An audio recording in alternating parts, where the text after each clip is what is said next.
Il était une fois un bûcheron et sa femme qui avaient 2 enfants nommés Hansel et Gretel.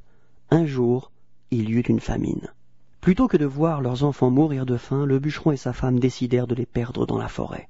Mais Hansel se doutait de quelque chose. Il prit le dernier quignon de pain et sema des miettes tout le long du chemin. « Tu verras, murmura-t-il à sa sœur, tout fier de son idée. « Ainsi, nous retrouverons très vite notre chère maison. » Hélas, il avait oublié que les oiseaux avaient faim, eux aussi, et bientôt il n'y eut plus une miette de pain sur le chemin.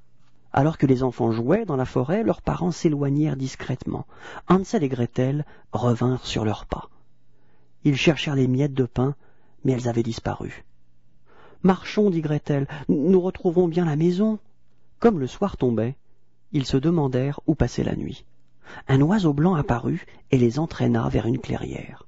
Là, ils découvrirent stupéfaits une étrange chaumière. Elle était entièrement faite de nougat, de gâteaux et de chocolat. Les enfants affamés ne purent résister. Ils prirent un petit bout de gâteau. « Qui grignote ma chaumière ?» dit une voix. Une vieille femme était sortie de la maison. Hansel et Gretel voulurent s'enfuir. « Mais non, entrez donc !» dit la vieille. Les 2 enfants ravis découvrirent un délicieux goûter de fine pâtisserie. Enfin, ils pouvaient manger à leur faim. Ils goûtèrent à tout. S'empiffrèrent de bonbons, de merveilleuses boissons. Ensuite, la femme les emmena se coucher. Au matin, Hansel et Gretel comprirent la vérité. La vieille femme était une affreuse sorcière qui mangeait les enfants. Dès qu'ils furent réveillés, elle enferma le garçon dans une cage de fer. « Quand tu seras bien gras, dit-elle, je te croquerai. » La méchante fit faire à Gretel les travaux les plus durs. Dès l'aube, la pauvrette allait chercher l'eau à la rivière. Et toute la journée, elle faisait le ménage et la cuisine pour la sorcière, et aussi, quelle horreur, pour nourrir son frère. Chaque jour, la sorcière vérifiait si Hansel grossissait. Et elle était déçue, comme tout. Hansel restait maigre comme un clou. Comme l'affreuse avait une mauvaise vue, Hansel lui jouait un bon tour. Au lieu de son doigt, il lui tendait un os de poulet.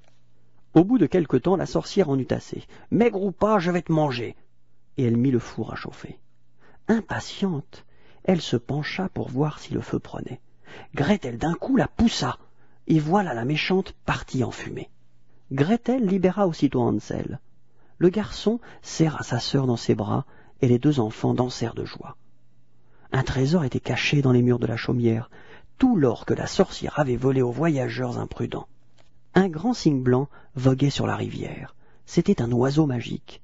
Il prit les enfants sur son dos et les ramena chez eux. Les parents d'Hansel et Gretel furent bien contents de les voir revenir. Grâce au trésor de la sorcière, ils n'eurent plus jamais faim.